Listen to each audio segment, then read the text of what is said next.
Hola, buenas tardes. Les queremos dar una bienvenida a todos y todas quienes están participando de esta escuela constitucional.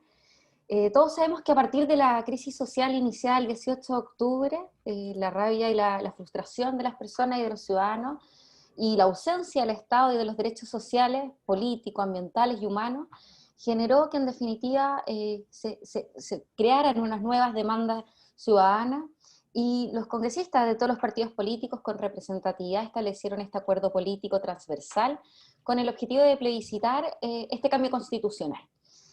Hoy en día nosotros como Fundación por la Democracia queremos y tenemos la obligación y un rol de promover espacios de participación que sean de reflexión también sobre el presente y el futuro que estamos esperando. Y es por eso también que creemos que esta nueva constitución y en esta nueva reflexión y en esta reflexión que tenemos que tener aquí y ahora, debemos adherir a ciertos preceptos, como cuáles, por ejemplo, aquellos pilares que tienen que tener una nueva constitución para Chile, como es que sea verde, feminista y progresista. Y por ese motivo, hoy los queremos invitar a este panel, donde están participando primeramente Teresa Valdés, es feminista, con una gran trayectoria desde el mundo también de la sociedad civil, como también partidaria.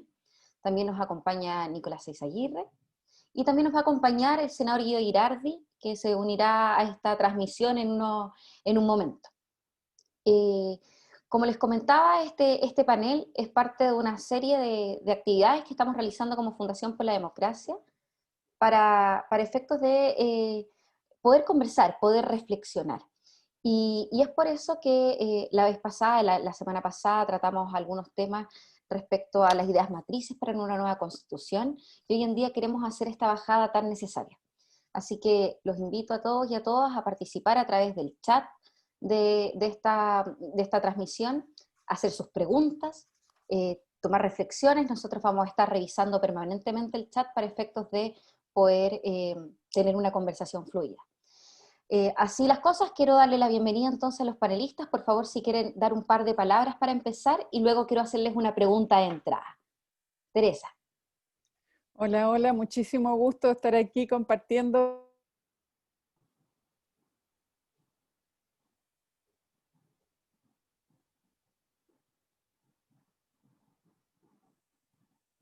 Se nos apagó la tele. Se nos apagó la tele, sí.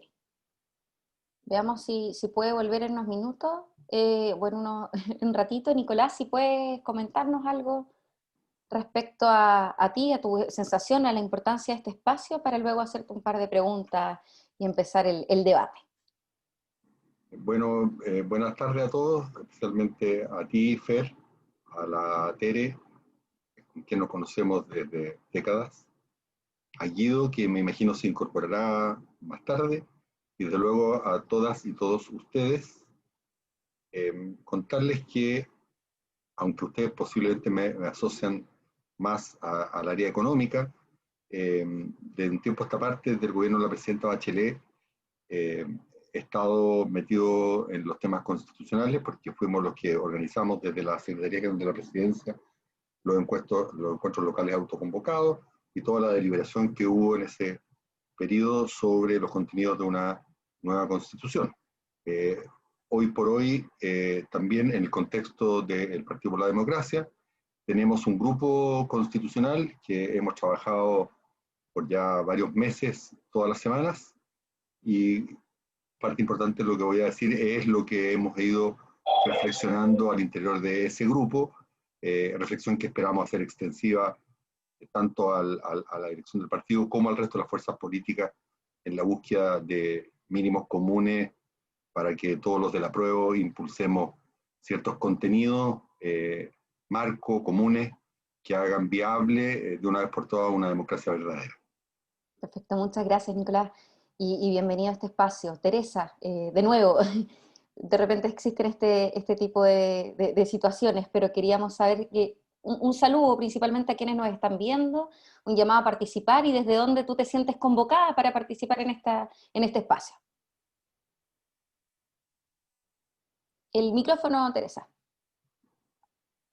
Espero que la tecnología no me haga malas pasadas, pero agradecer mucho la invitación a esta escuela. Yo hablo desde una trayectoria, digamos, de militancia feminista política, porque el feminismo es muy político, y esta oportunidad es de compartir, digamos, en la perspectiva de cómo construimos un mejor país, cómo construimos un pacto social que se haga cargo de lo que toda la sociedad, todos los movimientos hoy día requieren, digamos, y para que realmente esta nueva constitución se haga cargo, reconozca las necesidades de toda la población. Muchas gracias, Teresa. Se nos ha unido el senador Girardi, no sé si nos escucha en este momento. Quizás logró conectarse, pero lo vamos a escuchar en un momento más. Bueno, queremos comenzar este panel con una pregunta de entrada para cada uno de ustedes. Vamos a empezar, esto no es tan al azar, pero queremos empezar con Nicolás. Nicolás, nos gustaría que a través de esta pregunta quizás aperturaras esta conversación y que en definitiva pudiese aperturar desde el progresismo, que yo creo que es un punto de partida fundamental, especialmente para quienes nos definimos como tales, en vistas de este proceso, tanto como proceso como contenido. Y desde ahí me gustaría preguntarte, obviamente puedes ingresar más en el tema, y esto, la idea es que cada uno conteste estas preguntas de apertura en alrededor de 8 a 10 minutos. Yo les voy a avisar un minuto antes a Pepe. Y me gustaría saber qué estimas tú o de qué manera se puede incluir el progresismo en términos prácticos en este proceso de nueva constitución y cuáles elementos del progresismo tú estimas esenciales que deben estar insertos en esta nueva carta fundamental o a lo menos en el proceso. Bueno, gracias, Fer. Reitero mis saludos. Muchas gracias. La verdad es que cuando uno mira la Constitución chilena y la compara con las constituciones más propias del mundo desarrollado, más democrático, no es demasiado difícil establecer elementos que son claves en cualquier constitución moderna, democrática, que hoy día no están presentes. Desde que el progresismo ha hecho suyo la democracia profunda como el ideario para llevar adelante sus sueños de sociedad, hemos establecido que el régimen constitucional y político debe ser uno donde las mayorías sean quienes decidan el curso de nuestra sociedad, nuestro contrato social, con el debido respeto a las minorías, pero que obviamente tenga un sello de mayoría. Eso que parece tan obvio no es el caso hoy día en Chile, pues tenemos una estructura donde la que decide es la minoría. La verdad es que esto no es estrictamente nuevo, porque a lo largo de nuestra historia, con distintos dispositivos, desde Portales en adelante, ha habido una minoría que se ha reservado para sí la facultad de decidir los grandes lineamientos sociales. Desde que teníamos un sistema con un voto censitario o teníamos la barrera primero de la hacienda y posteriormente del alfabetismo, no había derecho a voto secreto, no había, digamos, el sufragio universal. Las mujeres, sin ir más lejos, recién el siglo pasado, ya bastante avanzado, pudieron tener derecho a voto. Por tanto, la historia de Chile es una larga historia de luchas, de conquista, porque la mayoría pueda definitivamente decidir su destino. Sería largo expresar la razón por la que la democracia se quebró el 73, pero la verdad es que este sesgo oligárquico, esto desde que una pequeña minoría decida los asuntos nacionales, venía también desde la Constitución anterior. Pero eso, sin duda alguna, se reforzó absolutamente en la Constitución de 1980, que fue impuesta por la dictadura, y a pesar de sus modificaciones, hoy día todavía tenemos un texto que le da un poder de veto a la minoría. ¿Cómo así? Bueno, en marcado contraste con lo que son las constituciones de los países desarrollados, fundamentalmente de Europa continental, pero también de países como Nueva Zelanda, Australia o Estados Unidos y Canadá, La Constitución entiende los derechos que tanto ha reclamado la gente en la protesta social como el panegírico de las libertades individuales, no como las condiciones para garantizar el bien común. Es así, por ejemplo, como en distintas partes de la Constitución y en particular en las leyes orgánicas, lo que se privilegia y se tutela y se defiende a través del recurso de protección son las libertades individuales y no los derechos sociales o el bien común. Ejemplos, hay muchos, y contrariamente a lo que señala la derecha cuando dice que el tema de los derechos sociales es un problema de política pública y no constitucional, la Constitución establece exactamente hasta dónde y quién es el que va a definir el grado de cobertura y satisfacción de los derechos sociales. Como así, por ejemplo, en materia educacional, en la Ley Orgánica de Educación, la libertad de enseñanza es la que tiene el privilegio por sobre el derecho de las personas a una educación de calidad y universal. En el caso de la salud, es la libertad de elección de un seguro de salud y no el derecho universal a una salud digna y de calidad lo que prevalece. Y cada vez que alguna ley, a efectos de garantizar la educación pública de calidad, lo ha intentado hacer, la Ley Orgánica de Educación y la libertad de enseñanza se ha interpuesto en ese deseo. Eso ocurrió claramente con la Ley de Inclusión, donde en el Tribunal Constitucional estuvimos a punto de perderla, y en la pretensión de la presidenta Bachelet de hacer de la educación pública universitaria gratuita. En esa circunstancia el Tribunal Constitucional decidió que la libertad de elección de las familias obligaba a que si fuera gratis tenían que ser también las universidades privadas y que el fisco financiara a las universidades privadas. En el caso de la salud lo hemos vivido varias veces con los intentos de que las cotizaciones puedan solidarizarse, y en el caso del Plan Auge, frente a la sola idea de que se solidarizaran los riesgos para evitar que se descremara y se expulsara a las personas con mayor carga de enfermedad desde las ISAPRES, eso fue rechazado. Y así podríamos seguir en materia de impuestos, por ejemplo, fundamental para poder garantizar efectivamente los derechos sociales. Hemos tenido limitaciones enormes en términos de poder efectivamente subir la carga tributaria por razones que están en la Constitución y que si después hay más preguntas las puedo plantear con claridad. Entonces, tenemos una situación donde matricialmente la Constitución privilegia las libertades individuales y no los derechos colectivos. Y, por tanto, inviabiliza en los hechos la posibilidad de respetar y garantizar estos derechos colectivos. ¿Cómo se ha resuelto esto en los países democráticos avanzados? Bueno, un ejemplo realmente simple y directo es lo que tiene la Constitución alemana. En la Constitución alemana se establece desde partida que este es un Estado social democrático de derecho.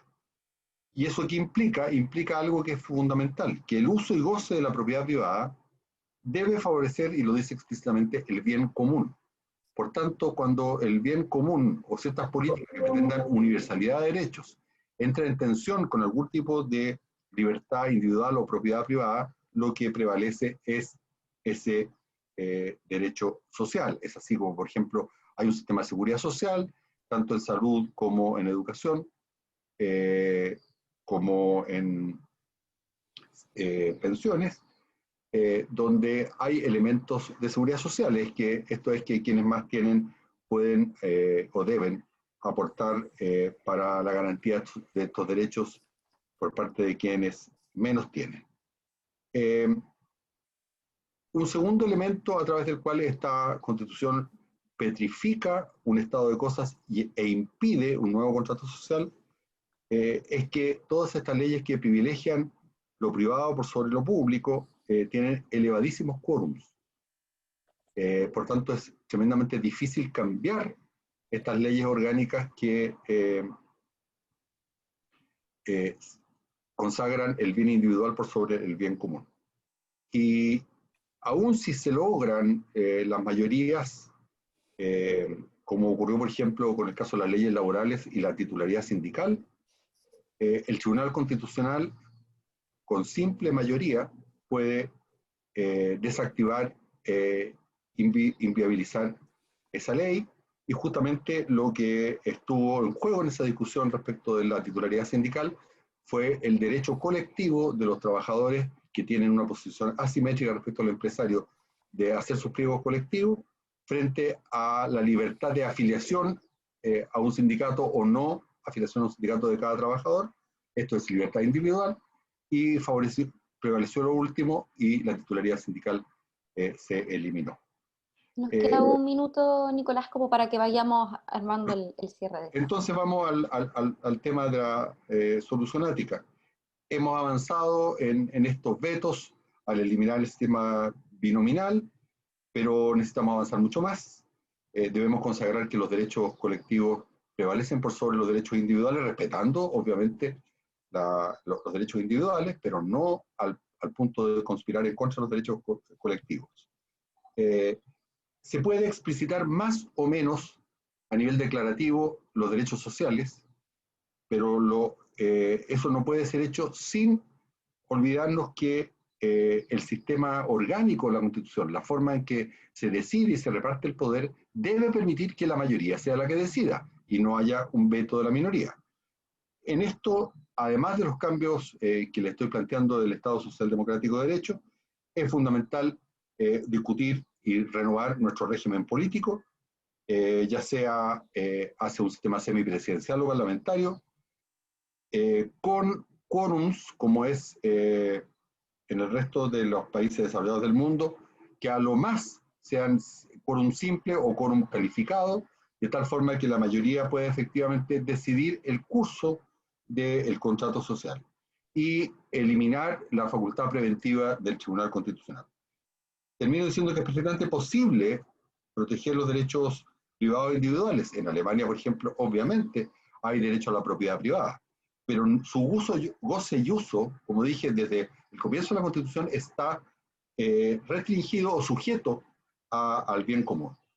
Para terminar, creemos que desde el punto de vista orgánico es fundamental que esta nueva Constitución incorpore, además de mecanismos que aseguren que la mayoría pueda gobernar, lo que no es posible en un presidencialismo exacerbado como el que tenemos ahora, incorporar nuevas formas muy significativas de democracia directa, porque la democracia de hoy día, que es fluida, no podemos contentarnos con una democracia representativa en que las personas solamente son preguntadas una vez cada 4 años.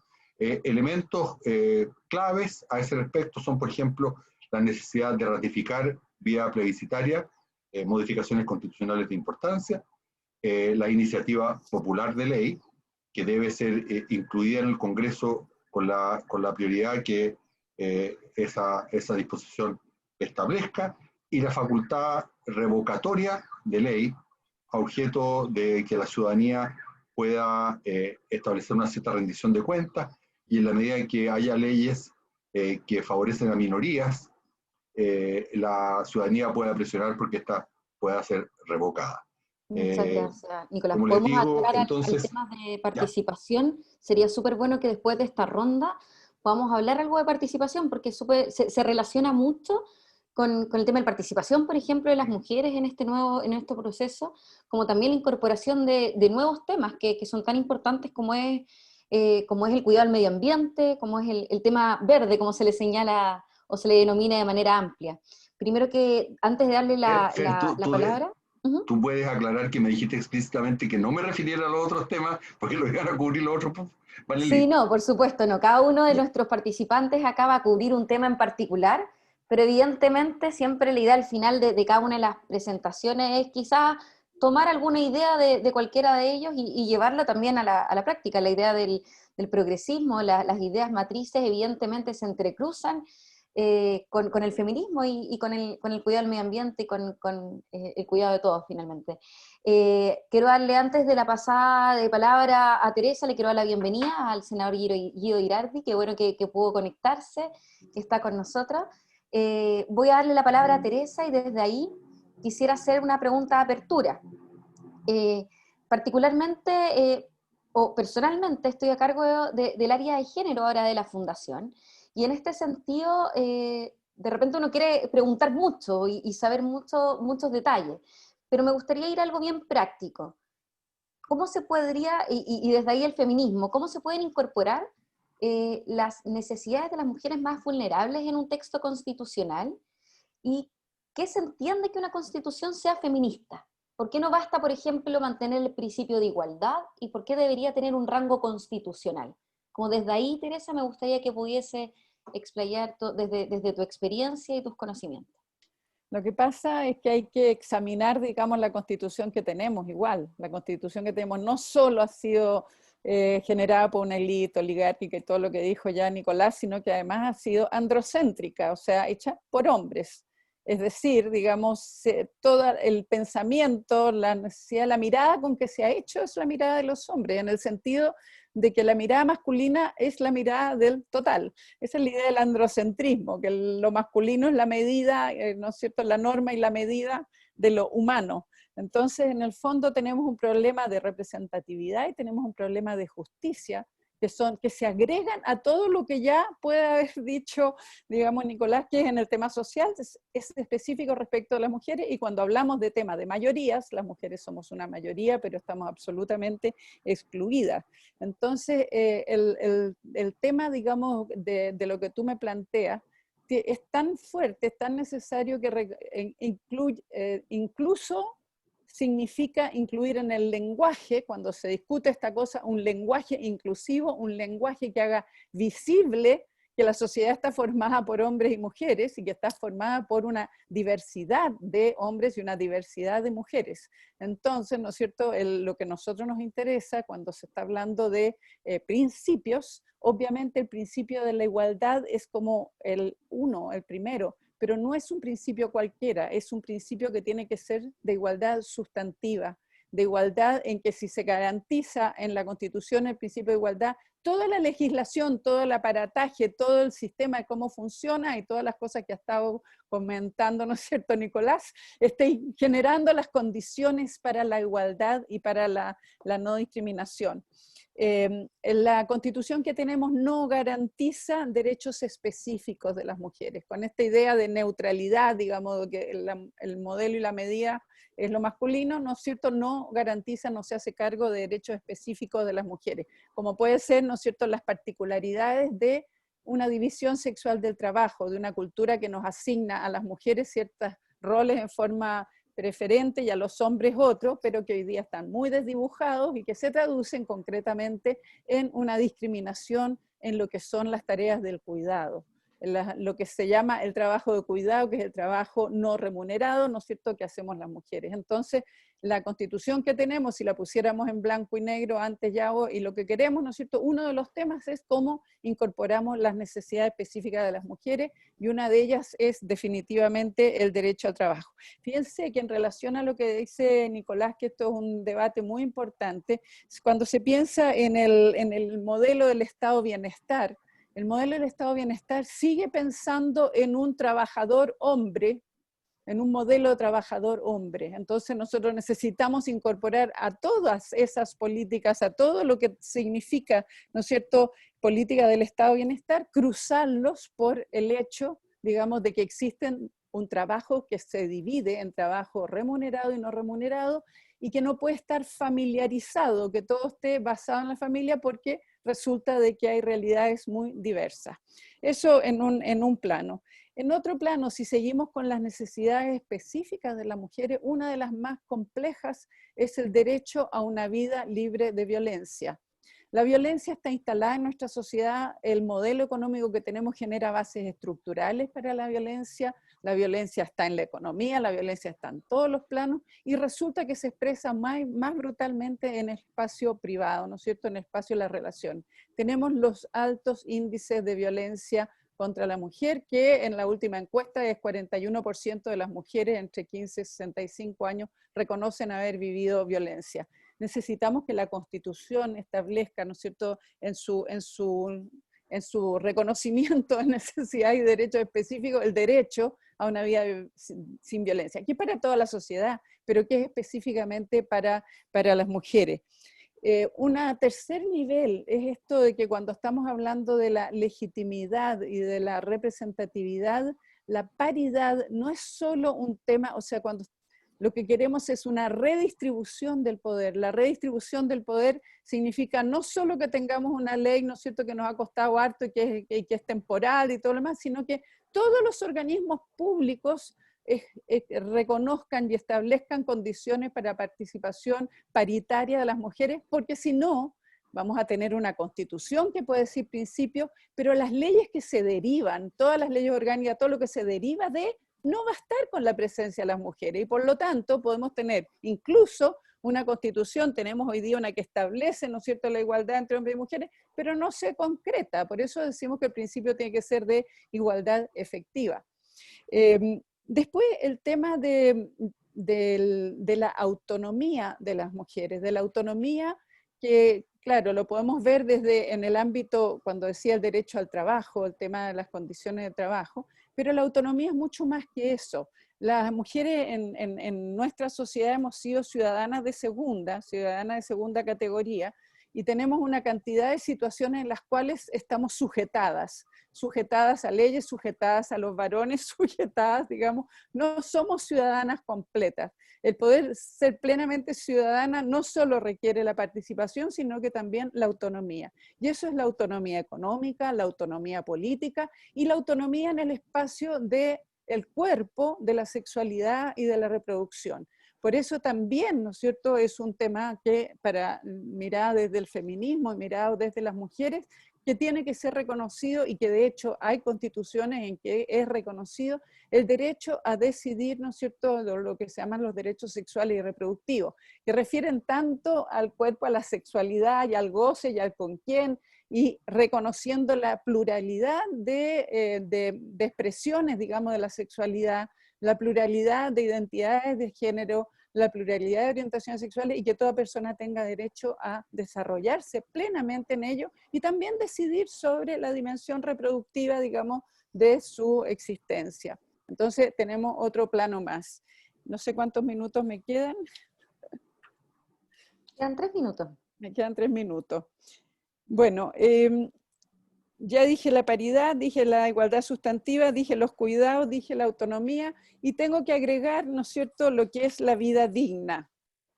La vida digna conecta muy fuertemente también con lo que estaba planteando Nicolás, es decir, un Estado social de derechos que ponga en el centro la vida colectiva, la reproducción de la vida, una vida digna. También, ¿no es cierto?, necesitamos un Estado que se redefina en términos como un Estado plurinacional y descentralizado, porque las mujeres somos una pluralidad y necesitamos tener los mismos derechos en todas nuestras condiciones. Es decir, las mujeres que están, ¿no es cierto?, en Punta Arenas, las mujeres que están en Isla de Pascua, las mujeres que están donde están, ¿no es cierto?, tienen que tener derechos y poder ejercer ciudadanía, y sabemos que el Estado que tenemos centralista no permite, o sea, todas esas mujeres y toda esa ciudadanía está marginada.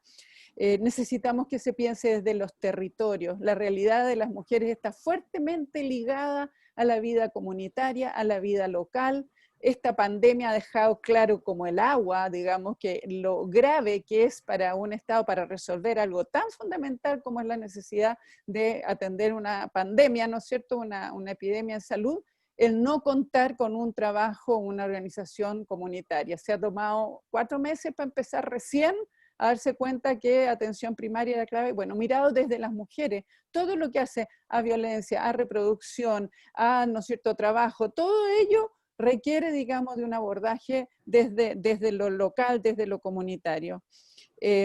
Obviamente que para pensar en una sociedad que asuma los temas del cuidado, la economía del cuidado, supone un Estado con un rol activo distinto del que tenemos, y por lo tanto, ¿no es cierto?, salir de un Estado subsidiario y pasar a reitero, ¿no es cierto?, un Estado social de derecho, porque necesitamos que pueda garantizar esos derechos.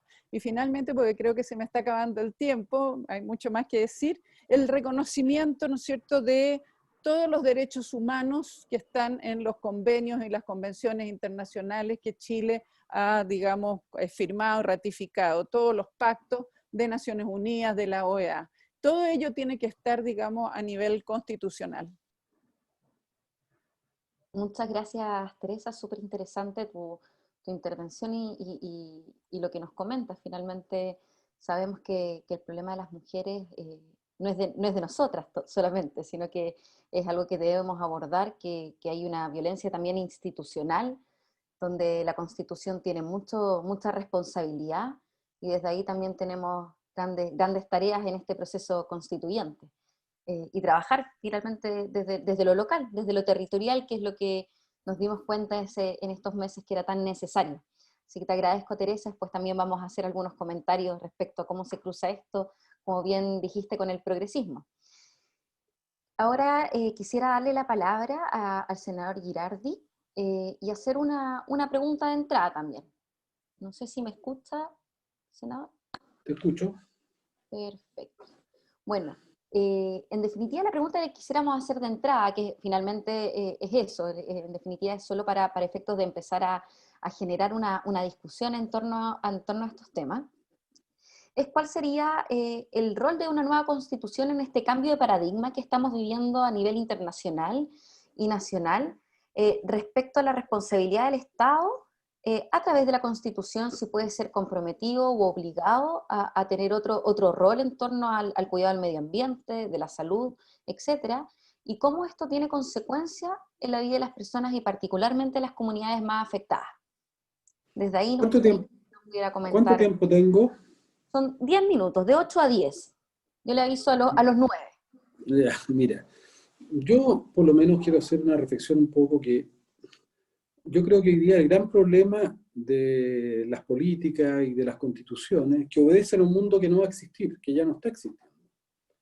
Yo creo que lo importante es entender que estamos entrando en una nueva civilización, que terminó el siglo XX, que terminó la segunda revolución industrial, que su recurso fundamental era el control del petróleo, del capital financiero, que tenía que ver con la mano de obra humana.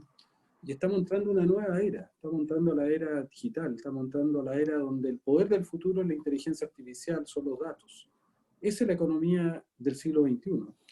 Y nosotros tenemos un chasis intelectual de educación, una manera de pensar de cómo funciona nuestro cerebro que está hecho para una era analógica, que es una era lenta, es una era que tiene que ver con lo escrito, con lo permanente. Y estamos entrando a un mundo donde ya no funciona a la velocidad biológica, que son 120 metros por segundo, que son la velocidad de las neuronas. Estamos entrando a un mundo donde todo funciona a la velocidad de la luz, que son 300 millones de metros por segundo.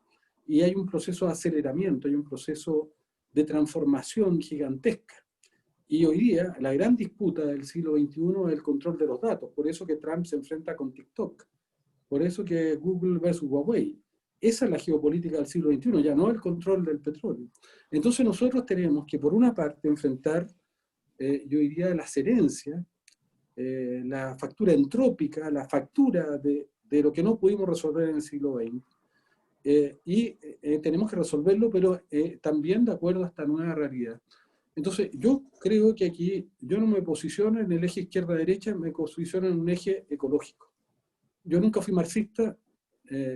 Cuando era dirigente estudiantil era el único dirigente de izquierda que no era marxista en la Universidad de Chile, que venía de una corriente ecologista, porque creo que la visión ecológica es mucho más amplia que la corriente marxista, porque justamente nos habla del todo, no habla de los procesos sistémicos. Y yo creo que Chile tiene que tener una visión ecológica, porque cuando hablamos de constitución estamos hablando de un ecosistema que lo involucra todo, tú no lo puedes compartimentalizar, todo está ligado con todo. Entonces, me parece que lo primero que tenemos que entender que las políticas incluso del progresismo que fueron exitosas en el siglo XX y de la socialdemocracia, que cumplió un ciclo muy exitoso, fue para un mundo que ya está dejando de existir, que fue el capitalismo de la segunda revolución industrial. Y esas recetas exitosas para el siglo XX no necesariamente son las recetas que te van a permitir avanzar en el siglo XXI. Y por lo tanto, yo creo que la izquierda y la derecha no tienen proyectos para el siglo XXI, porque no tienen reflexión intelectual, porque es otro mundo, es otra realidad. Y porque además tenemos, digámoslo así, el capitalismo se ha sido capaz de renovarse de manera muy significativa. Aquellos que piensan, como Zizek, que el capitalismo está en crisis, yo digo está totalmente equivocado. Nunca el capitalismo había sido tan poderoso como está siendo hoy día, porque el tecno-neoliberalismo se apropió de los datos y la inteligencia artificial. Hoy día la expresión del neoliberalismo más duro son Google, son Facebook, es Silicon Valley. ¿Qué es lo que piensan los intelectuales de Silicon Valley y de Google? Que no tiene que haber Estado, que no tiene que haber sociedad, que no tiene que haber leyes, que la tecnología está por sobre todas las cosas, pero la tecnología manejada por ellos. Entonces, y se están apropiando de los datos, privatizaron Internet, están privatizando el territorio del futuro. ¿Dónde está transcurriendo la vida en el siglo XXI? ¿Dónde estamos nosotros ahora en Zoom? Estamos en el ciberespacio, estamos en este nuevo territorio y por ahí va a transitar el trabajo, la educación, la salud, pero ese territorio ya está totalmente privatizado, está colonizado y hay que, por lo tanto, uno de los desafíos principales, si la gente que no tiene internet hoy día, cuando hablamos de derechos, ¿qué derecho es fundamental hoy día? El tener la internet, porque los niños de la Araucanía que no tienen internet no pueden ni siquiera estudiar a distancia, o las personas no pueden trabajar y no van a poder a futuro tener salud, no van a tener posibilidad de desarrollarse si están fuera de este mundo, pero también tenemos que hacer que los datos sean un patrimonio de todos. Entonces yo digo, tenemos ese tipo de problemas, y al mismo tiempo tenemos que entender que el modelo de desarrollo que nosotros tuvimos no fuimos capaces de transformarlo sustantivamente. Cuando tú tienes un modelo de desarrollo que todo solo tiene indicadores de Producto Interno Bruto, es nuestra derrota, es nuestra capitulación. Entonces, ¿qué tenemos que poner nosotros en el modelo de desarrollo? Nuevos indicadores que estén establecidos constitucionalmente para que se puedan expresar. ¿Qué indicadores? Indicadores que tienen que ver con la crisis ecológica. Si hoy día el mayor drama, la mayor amenaza, tenemos una tormenta perfecta. Primero, una crisis ecológica gigantesca que nos amenaza con desaparecer la vida y a los seres humanos, que es el calentamiento global. La temperatura que estamos viviendo es solo consecuencia de 1 grado en 170 años que ha aumentado. Pero ahora nos exponemos a que aumente 2 a 3 grados en los próximos 20 años, es un desastre. Pero eso tiene que ver con la manera del ser humano relacionarse con los otros seres vivos, con esta visión antropocéntrica. Y además, otro síntoma de esto es las pandemias, que por la misma razón que se produce el cambio climático, las pandemias son la manera de habitar los seres humanos, el ecosistema y de relacionarnos con los otros animales, porque la zoonosis son los virus que están y habitan normalmente en otras especies, pero que nosotros al intervenir esas especies se traspasaron a los seres humanos. Entonces, si no tenemos una mirada integral de entender que esto es un ecosistema, por eso se habla de una sola salud o de la salud del planeta, porque si no hay salud del planeta, no hay salud para los seres humanos, y por lo tanto, yo creo que tenemos que empezar a hacer esa reflexión, y por lo tanto, a partir de eso tienen que haber huellas de carbono, tienen que haber huellas hídricas, tienen que haber huellas de biodiversidad como indicadores, tienen que haber huellas sociales. ¿Por qué? Porque esta tormenta perfecta no solamente tiene una crisis ecológica, sino tiene una crisis social de una envergadura gigantesca, y si no ponemos límites a esa desigualdad, no puede ser que en Chile el 1% más rico captura el 26% de la riqueza, el 10% más rico captura el 65% de la riqueza y el 50% más pobre solo captura el 2,5%. Eso no es viable. Eso se llama estallido social, se llama discriminación, se llama que hay una casta que se siente superior a otra. Entonces, y luego tú tienes que, además de la crisis ecológica, de la crisis social, tiene una crisis económica gigantesca que viene, pero además en un mundo tecnológico que está transformando en obsoleta todas las instituciones, una obsolescencia programada, donde es tan rápido la transformación que esos cambios se están haciendo fuera del alcance de las instituciones. Entonces, yo digo, aquí hay que ir a una reflexión mayor. Y cuando hablas de proyectos tienes que tener otros indicadores, paridad de género. ¿Por qué en una empresa no podrá ser exigible a futuro que la mitad de las directoras, que la mitad de las gerentes sean mujeres? ¿Por qué no? Porque se tiene que hacer por ley. Porque es un tema cultural, porque cuando un niño chico, yo le pregunto quién es una persona especialmente inteligente, a niños y niñas, si son pequeños van a decir un hombre o una mujer, indistintamente. Pero si se los pregunto a los 18 años, quién es una persona particularmente inteligente, van a decir hombre. Y eso hay que cambiarlo. O estudios que se hicieron en universidades prestigiosas de Estados Unidos, publicadas en Nature, ponen 2 nombres, Peter y Jane, el mismo currículum, exactamente el mismo, ordenado de manera distinta, y le preguntan a científicos y científicas, ¿quién es el que tiene que ganar el cargo y ganar más sueldo, y la mayoría dice Peter y no Jane, era el mismo currículum. O sea, hay temas culturales. Entonces, a mí me parece que aquí hay que tener esta visión ecosistémica, hay que tener una visión no antropocéntrica, y que estos elementos tienen que estar plasmados en una constitución que garantice derechos. Pero también entendamos que estamos enfrentando una nueva realidad. La era digital puede subvertir la democracia representativa, porque la democracia representativa se basa en un concepto que es el humanismo liberal. ¿Cuál es el concepto del humanismo liberal? Que el ser humano es el que mejor puede tomar sus decisiones, por quién votar, qué comprar, qué pareja elegir, qué arte ver. Pero hoy día todos estamos en un modelo de vigilancia algorítmica, de acompañamiento algorítmico, donde capturan nuestros datos, y ya la mitad de los americanos casi le piden a Tinder que elija a sus parejas. Ya Cambridge Analytics decide por quién tienen que votar las personas. Ya nos neuroprograman para decidir qué comprar. Entonces, cuidado, te das cuenta, hay un traspaso del poder a las máquinas que está erosionando a través también de las plataformas usadas para ese objetivo de subvertir el orden democrático, porque este tecno-neoliberalismo no quiere democracia. Este tecno-neoliberalismo quiere que opere las lógicas no del mercado, del monopolio. Porque si uno escucha a los líderes de este mundo, como Peter Thiel, que era el dueño de PayPal, o Ray Kurzweil, que es fundador de la Singularity University, te dice que tienen que ser monopolistas. No creen en la competencia, ni siquiera creen en la competencia de los mercados. Entonces, yo creo que tenemos que tener una constitución para el siglo XXI, y tenemos que aprovechar que el progresismo tenga una reflexión para entender cuáles son los grandes desafíos del siglo XXI. Entonces, si tú me hablas de ecología, yo creo que hay que poner los respetos a los otros seres vivos, no una concepción antropocéntrica. No es el hombre dentro, es el hombre que tiene que volver a ser parte de la naturaleza. Nosotros no estamos fuera de la naturaleza, por eso nosotros presentamos una reforma constitucional para darle derecho a las plantas, a los animales, que son seres vivos sintientes, que somos parte de un ecosistema, somos parte de una trama de vida, y por lo tanto no puede haber un concepto antropocéntrico, sino tiene que ser biocéntrico. Por eso que la dimensión machista es una visión antiecológica. Y por eso, por ejemplo, lo que se planteaba, hay que establecer los derechos sexuales y reproductivos de las mujeres en el nivel constitucional. Porque, ¿por qué? ¿A título de qué las mujeres tienen que estar condenadas ellas al rol de la maternidad? Porque cuando tú estableces que la función de la mujer y su rol en la maternidad, quiere decir que se tiene que quedar en la casa cuidando a los niños. Y por eso que hay que cambiar estructuralmente y establecer igualdades verdaderas, igualdades profundas, donde el rol, por ejemplo, de la maternidad o de los niños es un rol que tiene que ver con hombre y con mujer, y que tiene que establecerse garantías paritarias de acceso a la política, al trabajo, a la cultura. Entonces, si no hacemos eso, no nos vamos a lograr avanzar. Pero yo creo que este es una reflexión mayor, y mi gran preocupación es que nosotros... Un minuto. No estamos generando... Para cerrar esta parte.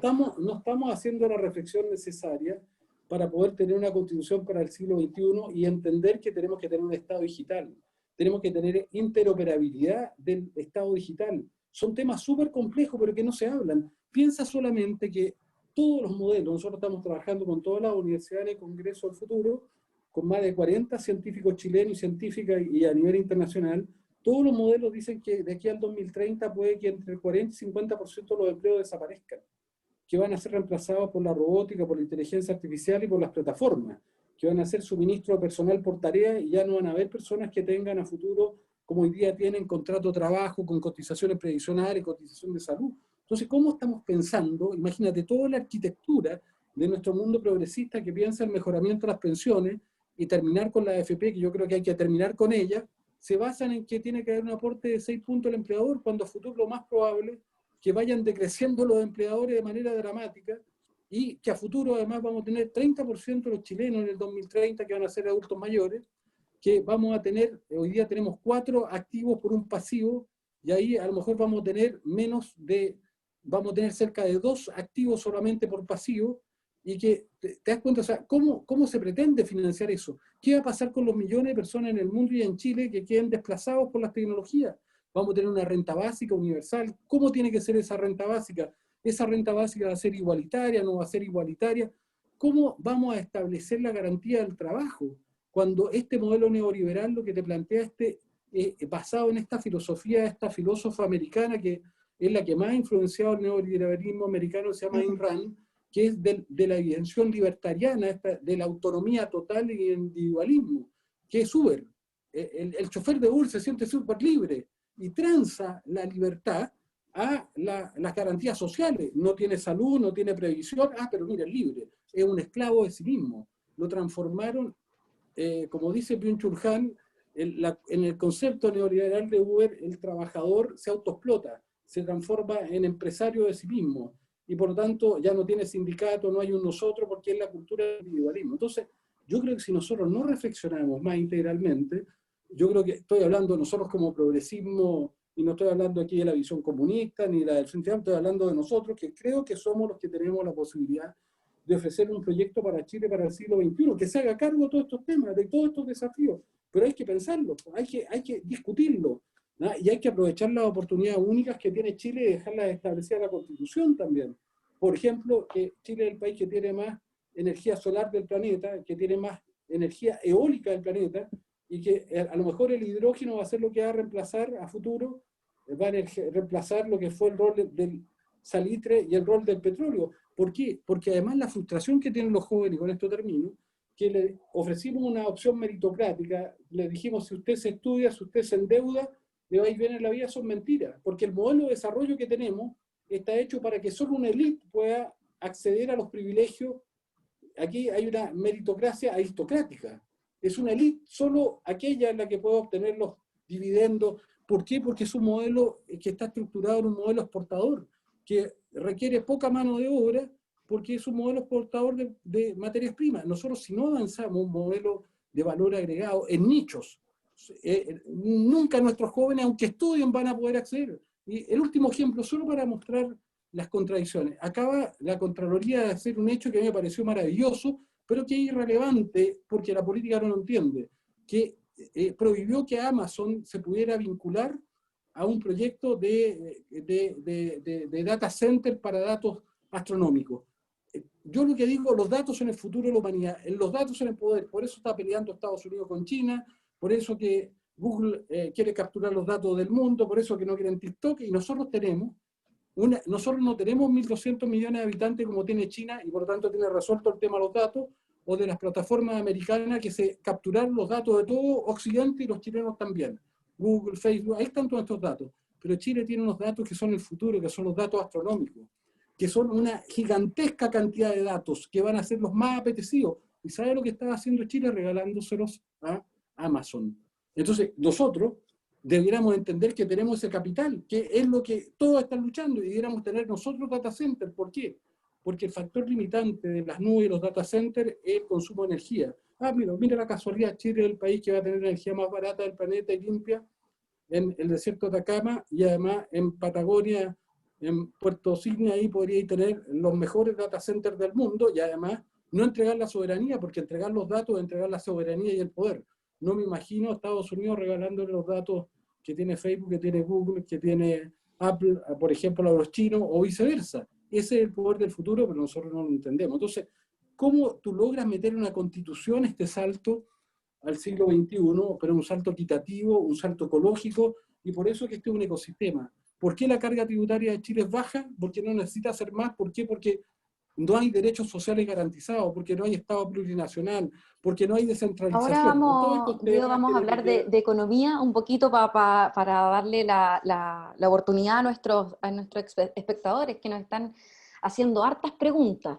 La verdad que en mérito del tiempo, acá podríamos estar hablando horas. Creo que son dos temas enormes, y en las próximas sesiones también iremos abordando más en profundidad algunos de estos temas. Sin embargo, acá, para efectos del tiempo, y porque no podemos leer todas las preguntas y responderlas todas, traté de juntar algunas ideas en dos ejes que son los que más se repiten en las preguntas de nuestros espectadores. La primera tiene que ver, y los voy a decir, los dos ejes para que ustedes puedan tener 10 minutos más y explayarse en torno a qué estiman ustedes necesario o interesante, y así no estar cortándolos y puedan hablar respecto a cada uno de estos. El primer eje de economía y progresismo. Principalmente se hacen preguntas respecto a cómo se puede involucrar en una constitución un modelo de economía feminista. También salen dudas respecto a los términos de economía circular, si deberían estar también incorporados en este nuevo modelo.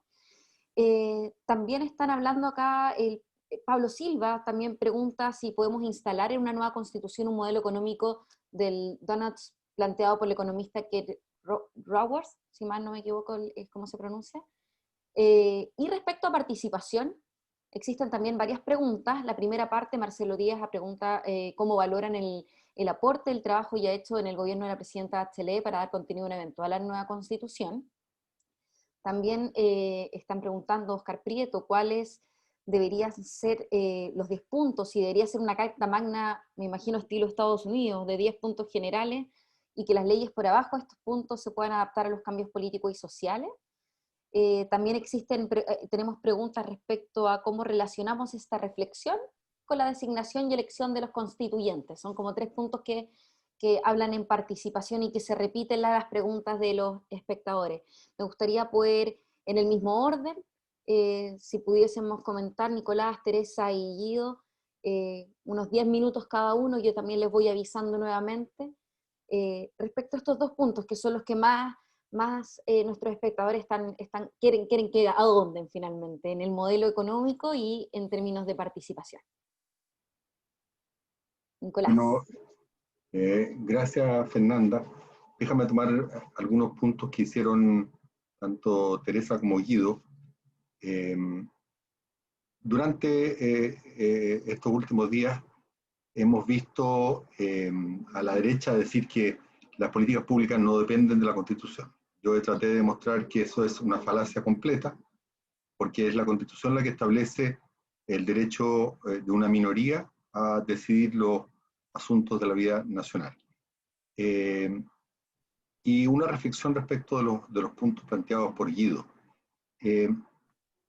La Constitución está filosóficamente anclada en los escritos de Friedrich von Hayek, que al terminar la Segunda Guerra Mundial tuvo una fuerte polémica con Keynes, donde Keynes establecía la necesidad del bien común y el Estado como el organismo regulador de la vida social, por supuesto que en una sociedad democrática, y von Hayek decía que debía ser el mercado, porque el Estado siempre iba a ser capturado por algunos en detrimento de otros. El problema de la postura de von Hayek, que es la que voy a desarrollar porque es lo que inspira nuestra Constitución, es que olvida un punto muy importante, que es que el mercado no existe sin el Estado, porque para que funcione el mercado, y eso es histórico, debe haber un Estado que garantice los derechos de propiedad. De lo contrario, en el intercambio no habría ninguna garantía de que quien vende obtenga el producto de su venta y simplemente podría el consumidor quedarse sin pagar. Y toda la formación de los intereses privados en Chile ha sido hecho al amparo del Estado, desde la oligarquía terrateniente que heredó las tierras y las minas de la colonia cuando se produjo la independencia por el vacío de poder, por la invasión de Napoleón a España, hasta lo que pasó durante la dictadura, en que el 40% del PIB le fue asignado a la oligarquía con las privatizaciones y la resolución de la crisis financiera. Entonces el Estado es el que ha entregado siempre la protección a esta élite. No es cierto que la han ganado en el mercado. Es cierto lo que dice Guido, que si otrora, en la época de Marx, el elemento fundamental de la acumulación es la explotación de la fuerza de trabajo, después con la revolución industrial, el control de las materias primas comenzó a tomar un rol muy importante, tanto como el control del excedente o la plusvalía que llamaba Marx. Y es muy probable que hoy crecientemente vayamos a una nueva fuente esencial de la distribución del poder, que son los datos. No obstante, la monopolización de los datos y el poder que eso entrega topa con el Estado, porque es el Estado el que a través de la garantía de los derechos de propiedad el que permite ese modelo de acumulación. ¿Y por qué? Porque el Estado todavía tiene, y la tendrá por mucho tiempo, el monopolio de la fuerza. Entonces, el único que puede realmente decir esto es de Google, o esto es de Amazon, o esto es de Facebook, o usted no puede entrar en los datos de astronomía, es el Estado. Entonces, la esencia de la Constitución tiene que ser el control democrático del Estado, el control ciudadano del Estado, porque el Estado va a seguir definiendo los derechos de propiedad, que al final es la matriz sobre la cual se reparten los beneficios. Otra cosa es que con el tiempo vamos a necesitar cada vez más un estado democrático supranacional, porque evidentemente que aunque nosotros tengamos un control ciudadano sobre nuestro Estado, si no lo tiene todo el resto, podemos ser víctimas del control monopólico completo de quienes manejan la información. Por tanto, el tema de la política, esto es cómo se hace una simbiosis entre el Estado y la ciudadanía, continúa siendo un elemento central para generar una democracia inclusiva. En ese sentido, Teresa tiene toda la razón, y me gustaría tomar también el tema de los pueblos indígenas. En la medida en que las decisiones fueron tomadas por los hombres, evidentemente que el sesgo de la Constitución hacia los derechos de los hombres y en contra del derecho de las mujeres va a hacer lo que prevalezca. Y por tanto, la inclusión de la paridad es un elemento central a objeto que sean las mujeres que tengan equidad de voz respecto no solo de la Constitución, sino que cada una de las leyes. Nosotros tenemos, por ejemplo, en Chile, por la patria potestad, por la sociedad conyugal, que los derechos económicos de las mujeres están completamente subordinados a los hombres.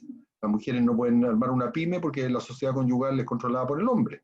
Y podríamos, ¿cierto? Esto está, como muy bien decía Teresa, está filtrado a través de las distintas capas, ¿cierto?, de nuestra legalidad.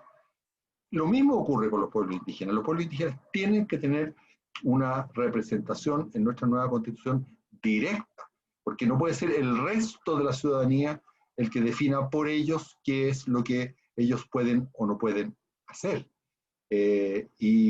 Por tanto, la inclusión para que la sociedad controle el Estado supone una igualdad de participación de la sociedad para poder elegir a su representante, o la participación continua o democracia continua, que es la que yo sugería a través de la democracia directa. Termino simplemente diciendo que, como nunca, la pandemia ha mostrado que la libertad individual tiene que estar sujeta al bien común. De lo contrario, y esto ha habido un movimiento en contra en Estados Unidos, no podríamos obligar a la gente a que usara máscara, porque tenemos que evitar que el ejercicio de la libertad individual signifique que las personas contaminen a otros. Y eso, para muestra un botón, implica que los asuntos de la vida colectiva deben ser resueltos también a nivel del Estado. Y hablando de nuestra estrategia de desarrollo, es completamente imposible en el mundo que se nos viene, que plantea Guido, lograr realmente integrarse a las cadenas de valor con esta nueva preeminencia del tema de los datos y la tecnología, a pesar de que, como también bien decía Guido, una suerte es que el modelo digital es súper intensivo en energía, por razones que sería más largo comentar, pero que tiene que ver con el problema de la temperatura. Por tanto, una acción activa del Estado en materia de ciencia y tecnología para ir cambiando nuestra estructura productiva hacia tecnologías que nos permitan insertarnos en la cadena de valor es absolutamente fundamental. De lo contrario, un día nos vamos a encontrar con que las materias primas que nosotros producíamos ya no son necesarias para el modo de desarrollo de la economía mundial, y vamos a quedar completamente marginalizados, como le ocurrió a todo el Caribe con el azúcar, como le puede ocurrir a los países petroleros si se inventan sustitutos, etcétera, etcétera. Muchas gracias, Nicolás, por tus palabras. Teresa, si tienes comentarios, 10 minutos para poder efectuarlo. Tengo comentarios. En relación a lo que plantea Guido, uno uno comparte la visión del futuro allá con Guido y entiende el desafío, digamos, de cómo pensamos una constitución para ese siglo XXI, pues ya estamos en el siglo XXI, digamos, como para lo que sigue el siglo XXI. Pero, no ese. este siglo XXI, ¿no es cierto? Desde acá, y entendiendo que todo es proceso y que tenemos, ¿no es cierto? Y aquí en los comentarios también se dice, claro, tendemos hacia allá. ¿Cómo trabajamos a dos bandas? Porque necesitamos responder a las necesidades sociales de la población de hoy día, de todos los sectores discriminados, marginados, etcétera, etcétera, y al mismo tiempo tener la capacidad de proyectar hacia un nuevo mundo, una nueva economía, una nueva organización, con las cosas que ha planteado Guido, que yo encuentro que son súper aportadoras, pero que cómo las traducimos a esta cosa de que tenemos que funcionar a dos bandas. Desde el punto de vista de lo que yo planteaba de la Constitución, cuando uno piensa en la sustentabilidad, cuando nosotros desde el feminismo hablamos de la sustentabilidad de la vida, estamos hablando también incluyendo la sustentabilidad de la vida en su dimensión de la sustentabilidad ecológica. O sea, si tú pones en el centro de la economía la sustentabilidad de la vida, tienes que incluir, ¿no es cierto?, la dimensión ecológica, tienes que incluir las condiciones medioambientales, tienes que incluir el agua, tienes que incluir todo ello. En ese sentido, la propuesta, digamos, del feminismo es tremendamente, digamos, futurista y se hace cargo de este nuevo mundo con los problemas del calentamiento global, con los problemas, digamos, gravísimos que tenemos. Entonces, ahí hay un punto, digamos, que me parece súper relevante. En cuanto a la pregunta, ¿no es cierto?, de cómo se hace, cómo se avanza hacia una economía feminista. Las economistas feministas lo que más plantean es cómo es necesario repensar la economía, reorganizarla en el sentido que no esté organizada para el mercado, sino que para la sustentabilidad de la vida. Y eso significa mirar, ¿no es cierto?, el trabajo, mirar la reproducción de la vida en su conjunto. No solo, digamos, la dimensión del trabajo, sino que la dimensión cotidiana, generacional, que llamamos los cuidados. Eso entonces tiene consecuencias, digamos, en términos de qué son los sectores esenciales, qué es lo esencial en la economía, cómo se privilegian eso, y obviamente que también conectando con lo que plantea Guido, que tenemos que ir hacia un ingreso universal, ¿no es cierto?, garantizado, porque no vamos a tener la posibilidad de esta idea de que, ¿no es cierto?, las mujeres tienen que ir al mercado de trabajo y que todos tenemos que ir al mercado de trabajo y que el trabajo es para generar ingresos. La verdad es que la realidad del trabajo y de la producción va a ser muy distinta, en la cual el tema del cuidado pasa a ser central. ¿Por qué? Porque lo que tenemos ahora es un mercado de trabajo que ignora que ese trabajo requiere cuidado. Entonces es una organización totalmente parcial que deja a cargo de otros, que somos las mujeres principalmente, ¿no es cierto?, las tareas de cuidado. Reorganizar la economía, o sea, considerando, digamos, el conjunto con la centralidad de la vida, significa repensar entonces qué es lo que significa cómo se organizan los puestos de trabajo que tienen que reconocer que existe el cuidado, y eso, por ejemplo, es el tema de la jornada laboral. O sea, las jornadas laborales que tenemos hacen imposible incorporar las tareas de cuidado en la vida de las personas, digamos. Entonces, claro, termina en las mujeres, pero los hombres se hacen al lado porque tienen que cumplir jornada de trabajo o porque tienen que cumplir con las expectativas de los patrones, de los jefes, de los empresarios, lo que sea, ¿no es cierto?, que lo principal es el trabajo. Entonces tenemos que ir hacia un cambio en el foco de lo que es esta organización de la economía.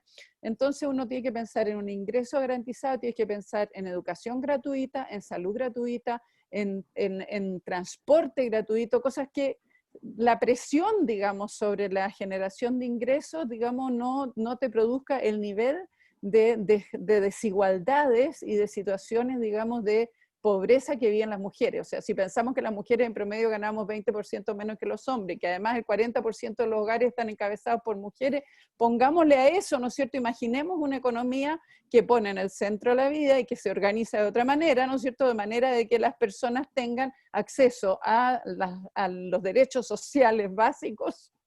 Entonces, es otra cosa. Por supuesto que la salud pasa a ser central. el cómo se organiza la salud es esencial, por lo tanto tiene que ser una actividad estratégica, por lo tanto no puede ser, ¿no es cierto?, como la que tenemos en este minuto de salud para rico y salud para pobre. Lo mismo, digamos, con la educación, que eso ya lo planteamos. Es obvio que se requiere una reforma tributaria, ya lo dijeron, digamos, los demás, es obvio que es otro el sistema tributario, porque no puede ser, ¿no es cierto?, que no se pueda garantizar derechos sociales para el conjunto de la población, y además que se vaya favoreciendo la acumulación de capital como se sigue acumulando. Entonces, ahí va, por supuesto, los temas de las pensiones, todo lo que se dijo en lo que dijeron los demás. ¿Qué más te podría decir, digamos, para aportar en esa línea? Esos son como los lineamientos generales, ¿no es cierto? En términos de cómo se hace posible esto, la participación de las mujeres es clave.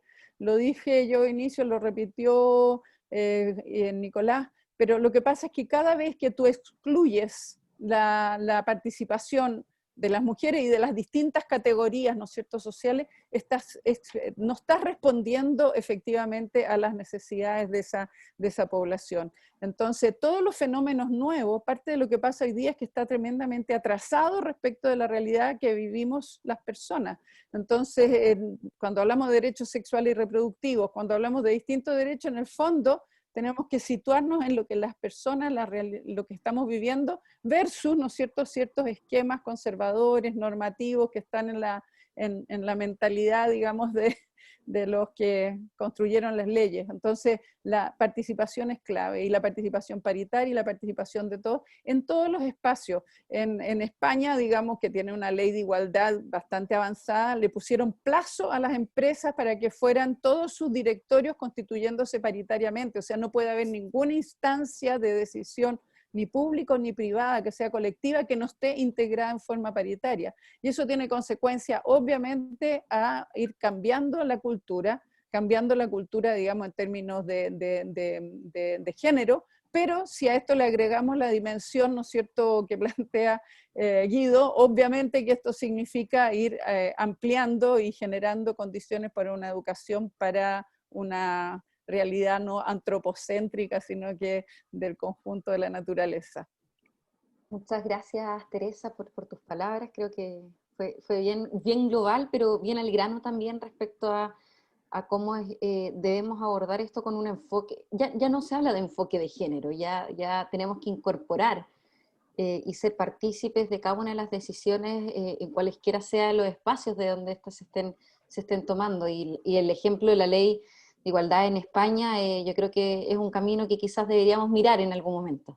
Es que la idea del enfoque de género sigue siendo útil en términos analíticos. Lo que pasa es que cuando tú pones un enfoque de género, analiza, ¿no es cierto?, los efectos diferenciados, las discriminaciones, o sea, son instrumentos analíticos muy importantes porque nos permiten decir dónde están los nudos, dónde están habiendo vacíos, dónde es necesario avanzar. Pero hacia dónde vamos, ¿no es cierto?, a una construcción paritaria que reconozca, digamos, la condición, digamos, múltiple, diversa. Y cuando digo paritaria, reitero, es en toda la diversidad, no es que venga, ¿no es cierto?, un grupo de mujeres y porque son mujeres el tema está resuelto, no, necesitamos que sean de la diversidad de todas las expresiones y maneras, digamos, y formas de expresión de ser mujeres. Muchas gracias, Teresa. Guido, tenemos 10 minutos para tus palabras. Hay mucho que hablar, pero en definitiva te damos acá los 10 minutos para que puedas comentarnos tus impresiones y las preguntas también de la gente. Bueno, yo creo que uno habla de sus pasiones y obsesiones.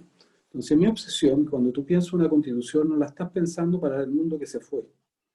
La tienes que pensar para el mundo que viene. Y una constitución particularmente, tú no la vas a hacer para 1 año, para 2 años. Y tienes que ser capaz de anticipar el futuro. ¿Y qué estamos viviendo hoy día en el siglo XXI? Es un cambio radical. El traspaso de la era analógica, el fin de la segunda revolución industrial y la emergencia de lo digital es un cambio que es mucho más profundo porque está alterando nuestro cableado neuronal. Los niños tienen un cableado neuronal distinto cuando son nativos digitales al que tengo yo, que aprendí de la vida a partir de la imprenta. tienen otro cerebro, ya, tienen otras visiones del mundo, están conectados en otra interfase. Y la diferencia del mundo analógico con el mundo digital, que ya estamos en él, es una característica que es muy importante, que es la incertidumbre. En el mundo analógico tú podías anticipar el futuro, podías decir, mira, en 20 años más va a pasar esto, el mundo va a ser así. Hoy día yo no puedo decir cómo va a ser el mundo en 5 años más. Mira las pandemias, nadie se lo esperaba. De hecho, la gran revolución de la inteligencia artificial se llama Deep Learning y fue creado recién esa tecnología de funciones matemáticas en capa que aprenden sola, fue creada recién por Yann LeCun en el año 2012. O sea, hace solo 8 años. Y eso es una revolución gigantesca que está transformando todo. Entonces, ¿cómo se gestiona la incertidumbre? A mí me parece que es muy relevante, porque vamos a vivir en el mundo de la incertidumbre, hay que habitar la incertidumbre, hay que ser capacidad de hacerla predecible, previsible, y esto significa colaboración de saberes, que ya nunca más va a poder mirar esto desde la especialidad. Incluso nuestras universidades reproducen el siglo XX, porque miran desde la especialidad, desde carreras disciplinarias, y hoy día se requieren centros de pensamiento estratégico, como el Centro de Modelamiento Matemático, que reúne la filosofía, la matemática, la física, la biología. Son pensamientos que son convergentes. Hoy día el mundo compartimentalizado es lineal, no sirve para la complejidad. Entonces, primero yo digo eso, y cuidado porque el Nico dice algo que se requiere Estado. Lo que está en disolución es el Estado. Y nosotros tenemos que tratar de preservarlo, pero no vamos a preservar el Estado vetusto. No vamos a preservar el Estado teniendo el mismo Estado anacrónico como una chatarra institucional, que no es interactivo, que no dialoga. Piensen que solo en la crisis de la pandemia, el registro civil no tenía idea, lo del Ministerio Social no tenía idea, lo de atención primaria, iba el funcionario de atención primaria, no sabía primero si esa persona tenía COVID o no, si esa persona había recibido el ingreso familiar de emergencia, no sabía nada. O sea, esos estados, en cambio Estonia, tiene un estado totalmente digital, totalmente conectado. Tú puedes hacer una empresa en 20 minutos. Desde tu casa tú puedes obtener cualquier papel, cualquier registro, está todo interconectado. Pero además la salud del mundo que viene va a ser una salud que se va a hacer a través de sistemas de Internet, a través de sistemas algorítmicos. Y la educación ya lo estamos viendo. ¿Y para qué decir el trabajo a distancia? Entonces, cuidado porque cuando se dice requiere Estado, eso no es así. El neoliberalismo quiere disolver el Estado y lo está disolviendo. Facebook, Google, Amazon están disolviendo el Estado. ¿Dónde están tus datos? ¿Dónde están los tuyos? ¿No es cierto? Seguramente tú todos los días haces trabajo gratuito para Facebook, para Amazon, le regalas el poder.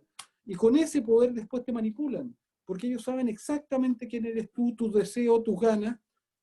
Y nos están neuroprogramando todo, pero es más, con el Deep Learning, el entrenador de los algoritmos, la inteligencia artificial somos nosotros. Cada vez que haces un clic en Google, cada vez que te metes a Facebook, tú le estás entrenando su algoritmo. Entonces, es muy complejo lo que estamos viviendo y además, en ese territorio donde se va a desenvolver la vida, que es el territorio virtual, no existe Estado. Tiene otra frontera, tiene otros códigos. Entonces, cuidado, eso es lo que quiere ese post-neoliberalismo que a veces nosotros ni entendemos.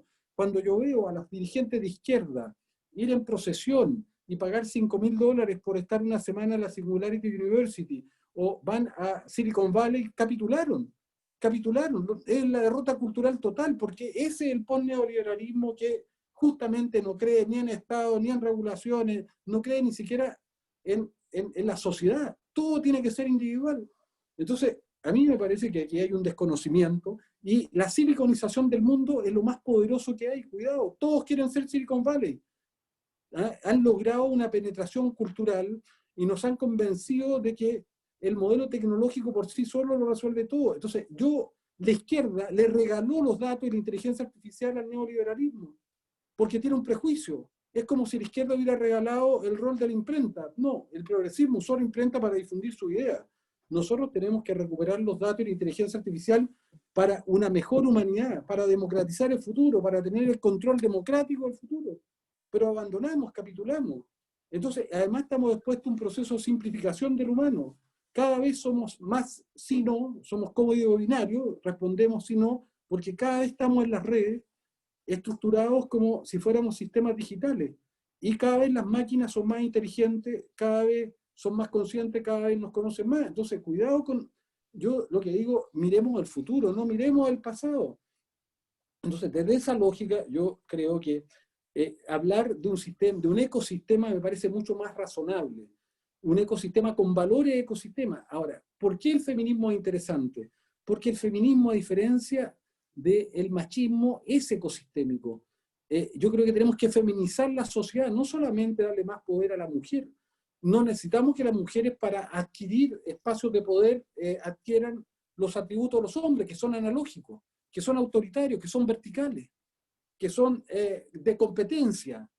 Se requieren otros valores que son de cooperación, que son de horizontalidad, que son de ser capaz de ponerse en el lugar del otro, de empatía. ¿Sí? Aquí hay un problema estructural. No basta con cambiar cierto alineamiento económico, hay que cambiar la manera valórica en que funcionan estos modelos, que tienen que ser más solidarios. Entonces, me parece que el sistema tiene que ser más femenino, no solo que más mujeres tengan que transformarse en códigos de hombre para poder acceder, porque eso no sirve. Y luego yo creo que tenemos que construir modelos de desarrollo desde los territorios.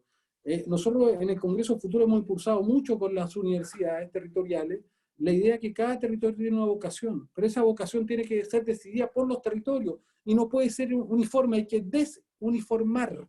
¿Por qué? Porque no es lo mismo Atacama desde el punto de vista cultural, pero tampoco desde sus vocaciones. La vocación de Atacama son vocaciones maravillosas, es minera, es el polo más importante del planeta de energía solar, es patrimonial, es turística si tú quieres, pero no tiene nada que ver con la de la Patagonia. Y no podemos seguir formando a los niños y niñas de Atacama igual que a los de Patagonia. Chile es un país que va es como si fuera de Portugal hasta Siberia. Yo te aseguro que los niños de Siberia no reciben la misma educación que los niños de Portugal. ¿No? Y entonces el matar la diversidad, el matar la riqueza de lo distinto que mata nuestra uniformación, ¿no? Este sistema de uniformar que tiene Chile en su educación, ¿no? No podemos formar los mismos técnicos para Atacama que para la Patagonia. No podemos formar los mismos doctores. No vamos a formar doctores en energía eólica en el desierto de Atacama, porque tiene la energía solar más potente. Pero el problema es que tampoco estamos formando a las potencialidades que tenemos. Imagínense, la humanidad va a transcurrir hacia otros planetas. En 20 años más vamos a estar en Marte, vamos a estar desarrollando minería espacial.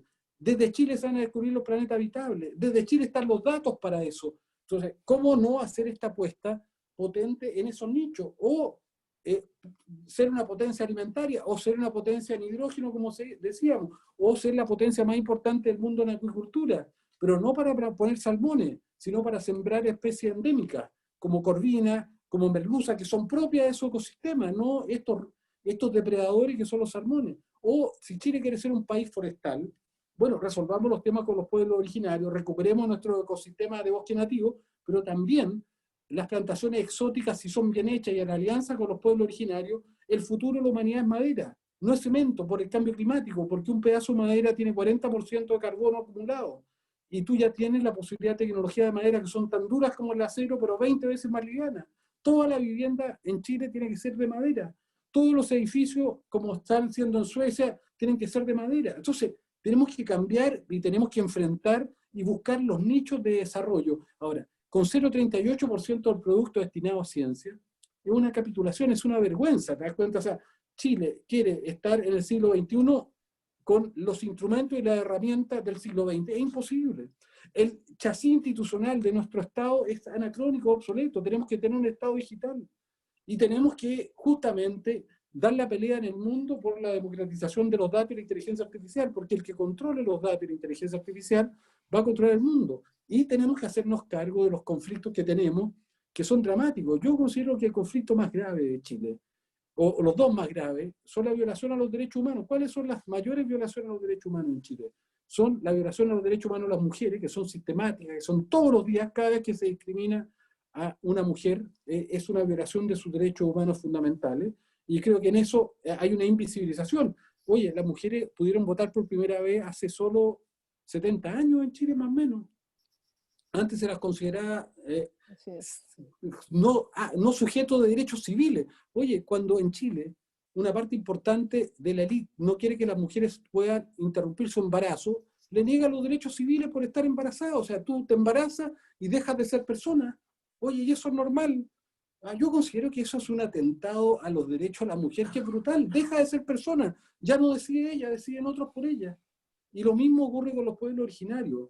Yo creo que tenemos que de una vez por todas decir que Chile tiene una deuda gigantesca en ambos casos, pero con los pueblos originarios ocurrió un genocidio que a uno no le gusta recordar.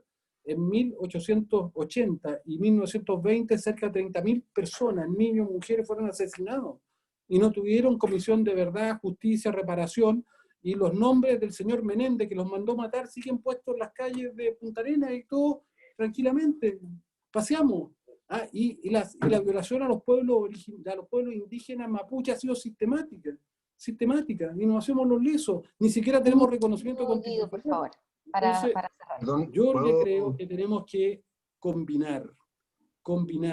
Una constitución es para el futuro, es un instrumento de futuro, de perspectiva, no del pasado. Tenemos que entender que estamos viviendo en otra era, pero tenemos que hacernos cargo de aquellos que no nos hicimos cargo, como son la desigualdad, la crisis ecológica, la violación de los derechos de la mujer, la violación de los pueblos originarios, donde seguimos mirando un poco para el techo. Y yo digo, si la izquierda tiene que aprender algo, es que no tiene y no puede seguir mirando para el techo. Y tenemos que tener un modelo de desarrollo donde nosotros seamos los líderes del mejor y más desarrollo, de más crecimiento, pero un crecimiento con estos criterios, con nuevos indicadores sociales, paridad de género, de biodiversidad, de huella hídrica. Nosotros tenemos que ser los adalides de un mundo mejor y de más trabajo, pero empleos de calidad. Entonces, eso yo siento que ese proyecto, hoy día, ese proyecto no existe. No existe un proyecto político de la izquierda para el siglo XXI, tampoco en Chile. La derecha no necesita proyecto, porque el proyecto de la derecha se lo va a hacer Silicon Valley, lo va a hacer Google. Y si no tenemos cuidado, Google va a terminar disruptando a las universidades. Un día existía Kodak y desapareció. Cuidado, aquí a futuro Google se puede transformar en el Estado mundial. Si en la geopolítica del siglo XXI están las plataformas americanas y las chinas, y Europa, por primera vez, porque no tiene datos, no tiene ningún poder, está fuera de la geopolítica. A lo mejor le tiene que pedir a Google que entre a la OTAN para defenderlo. Entonces, estamos en un mundo muy distinto, y si no lo entendemos, difícilmente, si no tenemos un diagnóstico adecuado, vamos a poder ofrecer respuestas a ese mundo. Muchas gracias, Guido. Bueno, podríamos seguir hablando, como les comentaba anteriormente, horas respecto a este tema. Sin embargo, en mérito del tiempo y de los tiempos que están asignados para este panel, primero que todo le quiero dar un agradecimiento a cada uno de ustedes, Guido, Teresa, Nicolás. ¿Me daría 2 minutos para decir algo más? Un minuto, porque si no me apretan desde el tema ya más bien tecnológico, pero por supuesto. Ya, solo quería decir que yo en ningún caso creo que debemos tener un Estado del siglo XX. Pero al final del día, las disputas entre China y Estados Unidos por el tema del control de la información son disputas entre esos dos estados, porque los estados manejan la fuerza, y eso es muy importante entenderlo. Y detrás de lo que está planteando Teresa, en el sentido de la incorporación y la paridad de la mujer, lo que hay es un reclamo por un control ciudadano del Estado.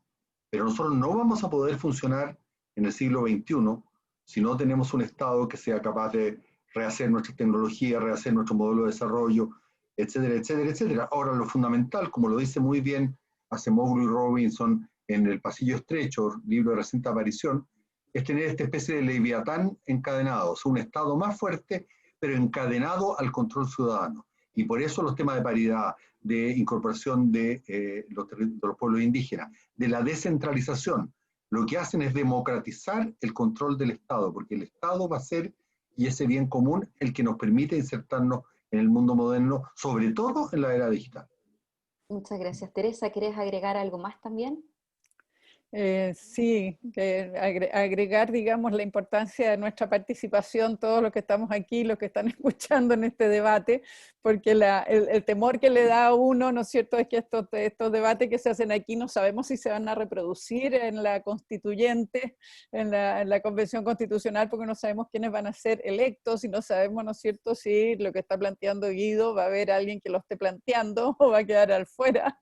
Entonces me produce muchísima preocupación, y por por eso animar, digamos, a mantener los debates y a aumentar, a asegurar la máxima participación, porque es verdad que es una responsabilidad enorme hacer una nueva constitución que sea para este siglo y no para el pasado, pero eso tiene muchas complejidades, entonces van a estar todos los actores, van a estar todas las voces, entonces lo que quiero decir es eso, cómo vamos a asegurar que esta discusión efectivamente esté en la Convención Constitucional, que estén los constituyentes con mayor capacidad, que estemos al lado, que la constituyente sea abierta, con muchas posibilidades de generar debate, de manera que no se haga entre cuatro paredes, digamos, como otras, aunque sean representantes. Muchas gracias, Teresa. Bueno, en definitiva, por eso estamos acá, para reflexionar, para debatir. Como señalábamos antes, existe un sinnúmero de temas y referente a estos temas en particular podríamos estar hablando mucho tiempo. Pero bueno, les quiero dar las gracias, Guido, Teresa, Nicolás. También quiero darles gracias a la participación de los espectadores. Les comento que tanto a través del chat como de las preguntas han salido un sinnúmero de comentarios, reflexiones, referencias bibliográficas. Los invito también ahí y las invito a revisarlas porque creo que está sumamente interesante. Aprovecho también y en virtud de esta invitación a ser parte de esta escuela constituyente, vamos a estar todos los martes a las 18 horas tratando distintos temas. Vamos a ahondar en estos temas para quienes han preguntado internamente si vamos a ahondar en el tema de ecología, de cuidado del medio ambiente. Tenemos un día en particular que vamos a ahondar en aquellos temas también sobre el feminismo y género, y también sobre economía, rol de Estado, etc. Prontamente vamos a publicar las próximas fechas y estaremos toda la semana avisando el tema y nuestro panel. Así que, bueno, quiero darle las gracias a todas y todos por participar, a ustedes los panelistas, y nos vemos en una próxima sesión de esta escuela constituyente. Muchas gracias. Gracias, muchas gracias.